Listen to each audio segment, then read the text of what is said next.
ज्ञानेश्वरांचा आदेश होतात. ज्या ओट्यावर अर्थात ज्या भिंतीवर हे चौघ भावंड बसले होते ती भिंत यांना घेऊन चालायला लागली. अहो, निर्जीव भिंत सजीव झाली. ज्याप्रमाणे सूर्याच्या तेजानं जलतत्व वाष्परूपात म्हणजे वाफेप्रमाणे आकाशात जातं, त्याचप्रमाणे ती भिंत आकाशात जायला लागली.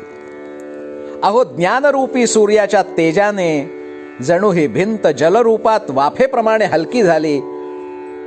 आणि जे लोक बघत होते त्यांना आश्चर्य वाटलं की हे जडतत्व जलतत्वाप्रमाणे आकाशात मेघमाळेवर 4 हंसांना आरूढ करून नेत आहे. आकाशात ज्या जागी चांगदेव महाराज स्थित होते त्यांच्या थोड्या वर जाऊन ही भिंत स्थिर झाली. आता मात्र चांगदेव महाराजांना पूर्ण विश्वास झाला की यांचा अधिकार असामान्य आहे आणि हे नक्कीच ईश्वरांश आहेत. आणि थोड्याच वेळात चांगदेवाला असा भास व्हायला लागला की निवृत्तीनाथांच्या शेजारी स्वतः बसलेत आणि या वाघावर ज्ञानेश्वर महाराज बसलेत. चौघांकडे चांगदेवाची दृष्टी जळलेली होती आणि तळमळ तळमळ वाढत चालली होती. तळमळ ही अनुग्रहाची.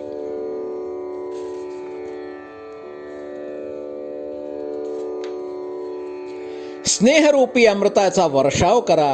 मी 1400 वर्ष जगलोय. अनुग्रहाची प्रार्थना करायला लागले. दीनबंधो दया सिंधो, मी 1400 वर्ष जगलो. स्वतःला योगी म्हणवतो पण काही मिळवले नाही. सिद्धीच्या वनात फिरत फिरत राहील. आता माझे पूर्व पुण्य उदयास आलेत. मला आपल्या चरणाजवळ आसरा द्या. शरणागत आहे मी. समोर कामधेनू आहे आणि मी तहानलेलं आहे, उपाशी आहे. निवृत्तीनाथ म्हणाले, अनुग्रह होईल पण अजून योग्य वेळ आलेली नाहीये.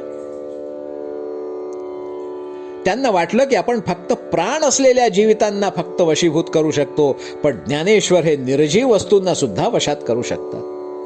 चूक झाली माझी. पश्चात्ताप झाला.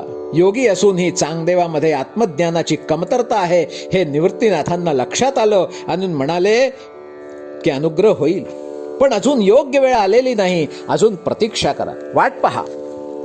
आणि त्या क्षणापासून चांगदेव महाराज या चौघा भावंडांसोबत राहायला लागले. या 4ही भावंडांकडे सतत यांचं लक्ष असायचं की कधी कुणाची कृपादृष्टी पडेल आणि माझं कल्याण होईल. हळूहळू हळूहळू काही दिवस गेले आणि ते दिवस चांगदेवांना 7 युगाप्रमाणे वाटले. हे चौघे 7 दिवस यांच्याशी काही बोलत नव्हते. आणि एक दिवस, एके दिवशी ब्राह्ममुहूर्ती, एके दिवशी ब्राह्ममुहूर्ती इंद्रायणी तटी गेला. सद्य स्नातार्द्रवाससा मुक्ता बघुनी ठेला स्तंभित. वृत्ती वावरले क्षणभर स्थिरता ते ढळली. स्तंभित वृत्ती वावरले. एक दिवस ब्राह्ममुहूर्त असताना इंद्रायणीच्या काठी चांगदेव महाराज आले आणि त्याच वेळेला मुक्ताबाई नदीत स्नान करून बाहेर आली. ओल्या वस्त्रात तिला पाहून चांगदेव स्तंभित झाले. अहो, साक्षात महामाया समोर असता विचलित कसे झाले. वासना जागृत झाली पण हे महायोगी होते. लगेच स्वतःला भानावर आणलं, स्वतःला जागृत केलं आणि एका क्षणात सावधान झाले. सद्य स्नाता योषिद्देह कल्पुनी योग चांग गडबडला. परिमनी पापची उमजुनी हर हर ऐसे मनात बडबडला. हर हर हर हर हर हर. मनात आलेल्या पाप भावनेमुळे पश्चात्ताप झाला. पण तपस्वी असल्यामुळे त्यांच्या समोर कामदेव कसा टिकणार. मुक्ताबाईला समजलं की चांगदेव महाराज यांना कामरूपी स्पर्शाचा दंश झालाय. पण पश्चात्तापानं त्यांनी उपचार करून घेतले. माती तयारच होती, फक्त बी पेरणी शिल्लक होती. आणि तो क्षणाला उपदेश क्षणाला उपदेश क्षणाला मुक्ता मुख निर्गृता मृतेन्हाला निवृत्ती म्हणे ऐके बसवा पंक्तीस चांग देवाला.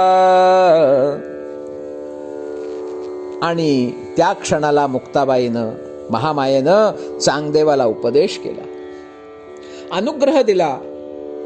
निवृत्तीनाथानं त्याला स्वपंक्तीत बसवायला सांगितलं, कारण याचा अहंकार हा क्षीण झाला होता. चांगदेवानं मुक्ताबाईला अर्थात यांच्या गुरुला, चांगदेवाची गुरु मुक्ताबाई, विनंती केली आणि म्हणाले की फार थकलोय मी. आई, खूप फिरलो ग, खूप चुका केल्या, माझे गात्र व्यथित झाले. आई, झोपव ग मला. मुक्ताबाई म्हणाली, बाळा, मी अनहट टाळी वाजवते आणि हृदय कमळात झोपाळा टाकते, त्या झोपीचा.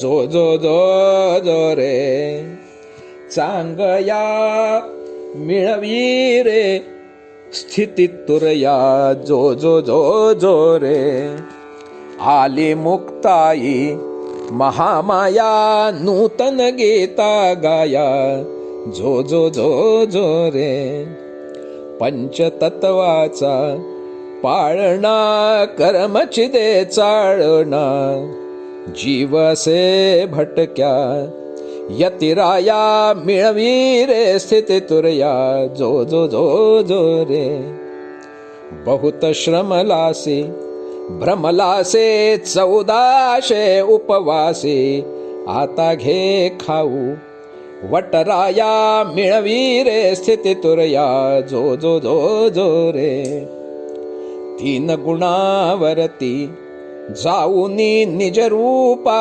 पाहुनी, वज्रासन घाली स्थिरवाया मिळवी रे स्थिती तुरया, जो जो जो जो रे दोला हालविते मुक्ताई निवृत्तीच्या पायी, मंगळाशी हार वर विजया मिळवी रे स्थिती तुरया, जो जो जो जो रे. मुक्ताबाईनं या चांग्याला मातृप्रेमानं सिक्त केलं, केला कृतार्थ बरवा, केला कृतार्थ बरवा, पटविला अर्थ 65चा, दीपशिखा घेऊनिया दाखविनिधी सत्य ती गुरुवाचा. ज्ञानेश्वर महाराजांची कृपा झाली. चांगदेव 65चा अर्थ यावेळेला समजवला आणि कृतार्थ केलं चांगदेवाला. असे 1400 वर्ष अनुग्रहाची